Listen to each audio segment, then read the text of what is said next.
Okay guys and gals, I'll have an illustration for you here because there's something that I want to explain, and so I thought, well, where better than to do it here for you. Now this is continuing with the theme in regards to the intelligence and design or creation.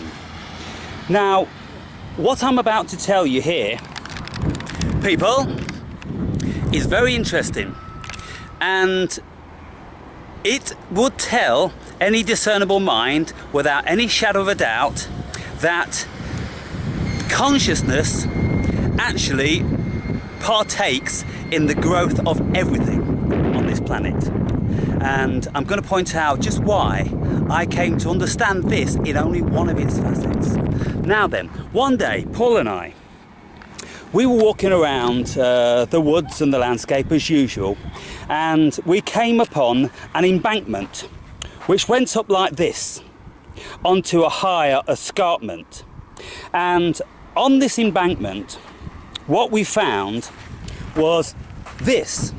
Now this is a tree stump of an oak tree, and so what we have to assume, obviously, because it got to a ripe old age, I counted about 137 years in the rings. So it started its growth like this, and it was coming out of the ground at this peculiar angle, and it must have said to itself, oh my goodness, why have you given me this lot that I should grow out of the ground on an angle which is going to compromise me and my life, because I'm an oak tree and I grow really big and heavy, and so when I get to a certain size, my weight is going to compromise the root system here, and so therefore I'm going to be forced down to the earth because my weight doesn't have a center of gravity. The center of gravity is here, right? When the normal center of gravity should be like this, coming down to the earth perpendicular, but it wasn't. And so this tree never fell down. It never uprooted here because the base of the trunk was entirely intact, along with all the roots under the ground. So what we can determine from this then, that due to the way it was growing, huge, going out in a precarious way, the council in their infinite wisdom obviously deemed that this tree one day is going to fall down and maybe kill somebody. Now, whether that tree was in actual fact going to be falling down, or whether it rearranged its root system, and I reckon it would have rearranged its roots to go further and further up this part of the bank and left very little to go down here. And maybe it would have sent out some big tapping roots to go in here, but predominantly what it would have done is sent its roots out up this direction to counterbalance this weight going on here, you see. And also what I reckon it would have done is that it wouldn't have sent out too many limbs like this overhanging to compromise the fulcrum here. It would have reduced the amount of limbs on this side, and it would have produced more coming back this way and going up like that, again to offset the balance, because nature is genius. So it's a shame that somebody took it upon themselves to murder this tree when I reckon that it had it all in order. Now, how I know that it did this, because I looked at this and I saw by the rings that in actual fact it looked like this. Now what you can see here is this was the center of the tree, and at some stage very early in the tree's life it realized that it was going to be out of balance, and so what it did was it said to itself, it thought to itself, it made a decision, it looked at its lot, and it understood that if it keeps growing at that rate, in that direction, taking into consideration it was out of balance and the enormous weight that it was going to end up being, it was going to be highly compromised. So the tree said to itself, I'm going to stop the vast majority of the growth going out in that direction, which is going to compromise me, and I'm going to offset it by sending the growth out in the other direction. Let me explain by this illustration.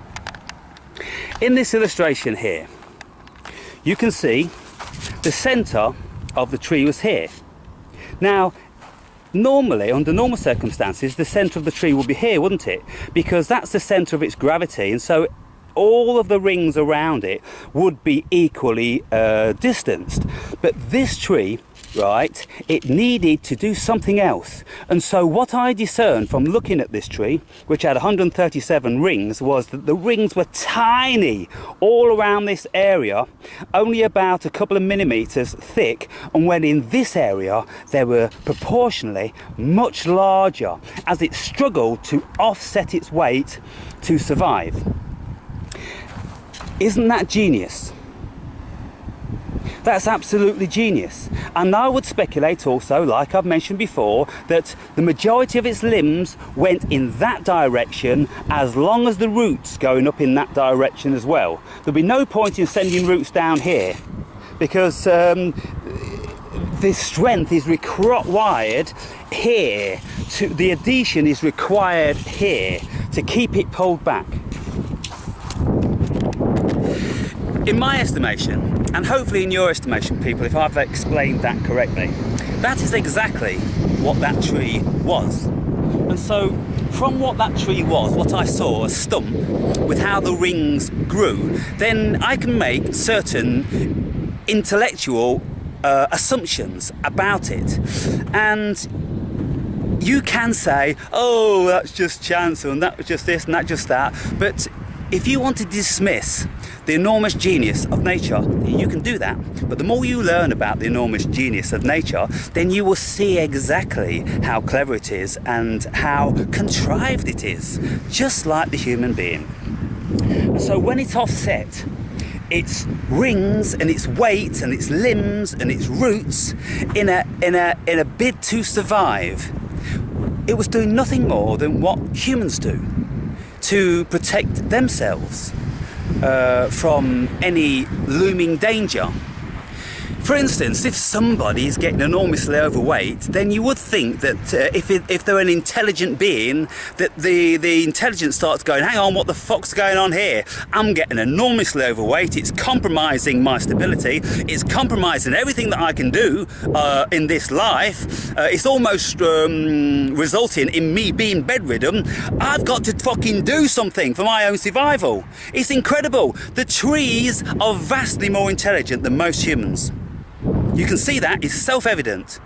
So when we get to thinking that we're the fucking most clever, we are probably the most stupid creature that's ever been on this fucking earth. Seriously, people. Look at all the damage we're doing, absolutely destroying all the different varieties of flora and fauna and ourselves, and destroying our minds, destroying our bodies. There's nothing we're not destroying. We're proper fucked up.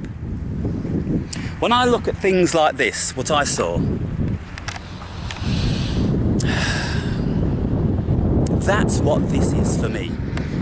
Understanding and being a part of that level of intelligence and leaving all the rest of the bullshit behind. All the rest of the presentation of egos and biases and false assumptions and false beliefs and misinformation and disinformation. When you look at things like this, it's self-evident how smart nature is. And so, finally then, what we must ask ourselves was, what was it that was doing the thinking? What decided over years, people? This tree lived to be 137 years before it was cut down. It was probably scheduled for 500 years. So it was cut down in its infancy. But during those 137 years, every single day of its life, it made a conscious effort to direct its energy and its resources into a direction which was going to be much more beneficial to its survival. So it considered its own survival. It considered its own mortality. It understood that like a fat bloke keeps eating, he's going to cut his life short, and he's going to cut down his facility within this life. And so this tree, from the very, very beginning, you know, say like 3-4 years old, that's how smart, you know, it didn't need to get to 25, 30 years old to start really realising shit about itself. It knew from the very, very beginning, and that's when it started to change. That's God. That is pure consciousness. Consciousness is in every living thing. And so consciousness has to be God, doesn't it? It makes the decisions. It creates. It gives life. It's responsible for everything. I hope you like that. I loved it, by the way.